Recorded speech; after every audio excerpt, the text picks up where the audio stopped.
kadib kulankii xanuunka lahaa ee maqaayada Axmed wuu dareemay in uu jab weyn ku dhacay.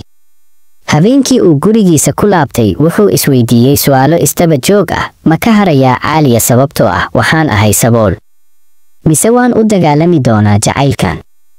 wuxuu go'aansaday inuu dagaal u galo jacaylkiisa. subaxnimadii xigtay Axmed wuxuu u diray Caaliya fariin, waan ogahay in aan kala duwanahay, laakiin haddii aan rabno inaan isfahamno waa inaan midkeen gartaa adduunka kan kale. ma i tusi kartaa dunidaada? Caaliya si lama filaan ah ayay u aqbashay. waxay ugu casuuntay gurigooda si uu ula kulmo qoyskeeda.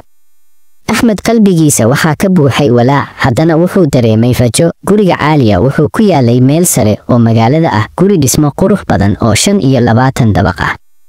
qolka fadhiga ayaa ahaa mid weyn, faras magaaladana laga arki karo daaqada. Axmed wuxuu dareemay in uu galay adduun kale. waxaa soo dhaweeyay hooyada Caaliya oo la yiraahdo Zahra, oo aad u qurux badneed. wejigeeda laga dareemayo sharaf, balse indhaheeda waxaa ka muuqday qiimeyn qoto dheer. adiga miyaa Axmed? ayay tiri iyadoo cabitaan u shubaysa. haa, waa aniga.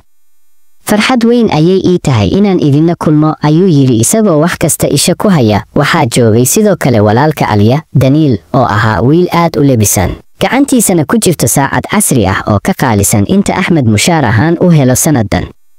Daniil wuxuu si qosol khafiif ah u yiri, ninkan wuxuu u egyahay mid raba inuu dhiso jacayl dhalanteed ah. Caaliya ayaa hadalka qabsatay iyadoo ku jawaabaysa, Daniil, ku hadal xushmad. Axmed wuu i garab istaagay waqtiyo adag, laakiin hadalkaas wuxuu kiciyey dareen kale oo hooyadood haystay. hooyo Zahra ayaa si toos ah ugu tiri Caaliya, waa inaad fahamtaa, adigu waxaad tahay gabar ku dhalatay qoys leh ganacsi weyn. nolosha aad la wadaagi karto wiil sabool ah ma aha mid la jaanqaadaysa heerkaaga.